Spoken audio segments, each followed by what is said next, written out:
Mr. Skinny was extraordinarily thin, painfully thin. If he turned sideways, you could hardly see him at all. And what made it even worse was that he lived in a place called Fatland. Yes, Fatland.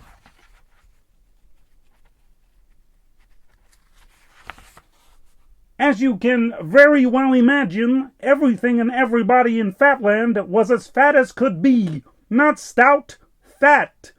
Fatland dogs were extremely fat. Fatland worms were extraordinarily fat.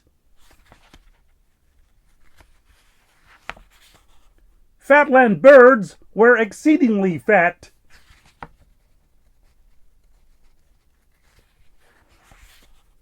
And you should see a Fatland elephant. Phew!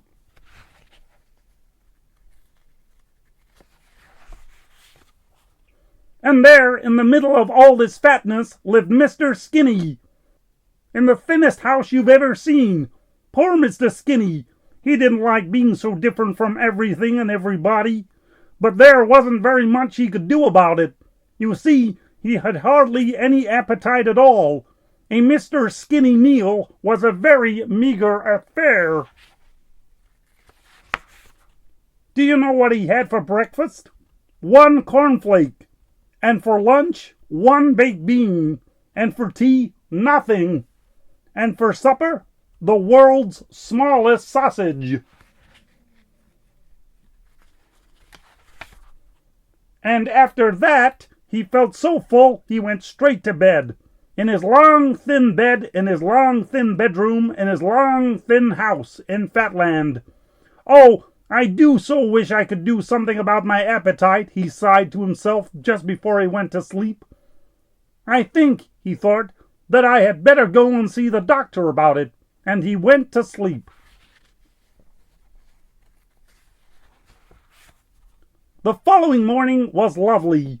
A large, fat sun shone down on the fat green trees and the fat yellow flowers, and through them walked Mr. Skinny on his way to see the doctor.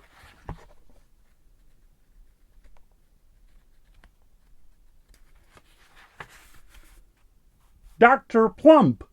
Come in, he wheezed as Mr. Skinny knocked at his door. Sit down, he wheezed as Mr. Skinny entered.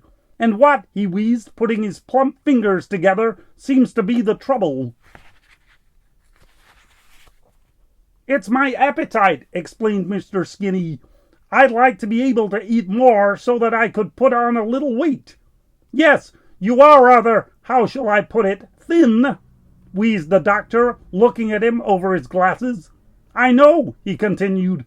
Let's start the treatment right now. He licked his lips. This very moment, he added. And he opened a drawer in his desk and took out an enormous cream cake. He put it on the desk in front of him, and opened another drawer and took out 6 doughnuts, and put them on the desk in front of him, and opened another drawer and took out 12 currant buns, and put them on the desk in front of him. 11s, he explained. But it's only 10 o'clock, said Mr. Skinny. Who's counting? Wheezed Dr. Plump. And without further ado, he and Mr. Skinny ate the lot. Mr. Skinny ate a dab of cream, a donut crumb, and 1 currant. Dr. Plump ate the rest.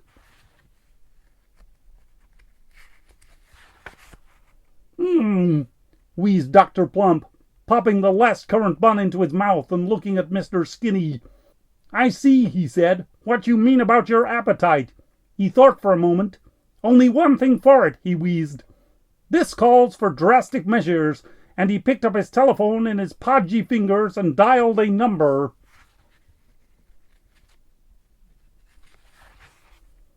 "100 miles away, the telephone rang. "Oh, oh, oh, oh. Hello," said a voice. "Do you know whose voice it was?" "Mr. Greedy speaking," said the voice. Mr. Greedy listened to what Dr. Plump had to say. "You'd like a Mr. Skinny to come to stay," he said. "To build up his appetite," he added.